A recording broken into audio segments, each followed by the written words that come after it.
स्वागत है आप सभी का मिलर टाइम्स में। मैं हूं आपके साथ शान अस्कर। मौलाना कलीम सिद्दीकी को गिरफ्तार हुए लगभग 1 महीने होने को है।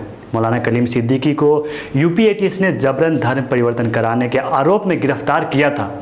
यूपी एटीएस ने 16 लोगों को जबरन धर्म परिवर्तन कराने के आरोप में गिरफ्तार किया है, जिनमें मौलाना कलीम सिद्दीकी के साथ साथ मौलाना उमर गौतम भी है। यूपी एटीएस की जांच रिपोर्ट आई है, जिसमें यह कहा गया है कि मौलाना कलीम सिद्दीकी और उमर गौतम ने 5 लाख लोगों का ज़बरदस्ती धर्मांतरण कराया है। यहीं तक नहीं, पुलिस ने कहा है कि इन लोगों ने भारत को एक इस्लामी राज्य बनाने के लिए ये सब किया है।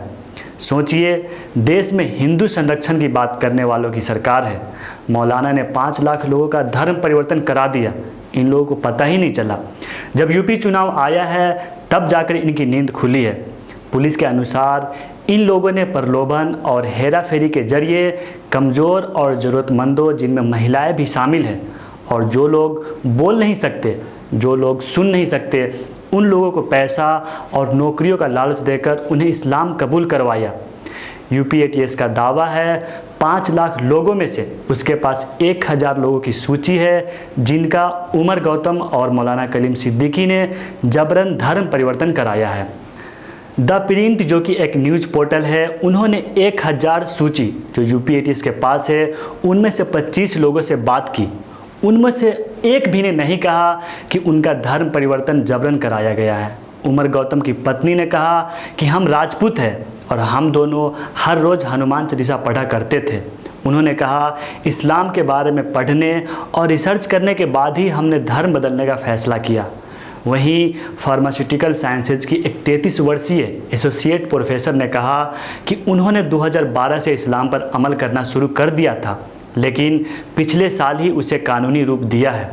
वो कहती है, गौतम ने महिलाओं को निशाना बनाया, ये सही नहीं है। मैं एक पढ़ी लिखी महिला हूँ जिसने अपने मर्जी से मजहब बदला है।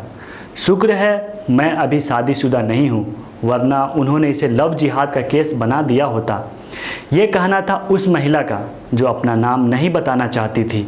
वो एक यादव परिवार में जन्मी थी।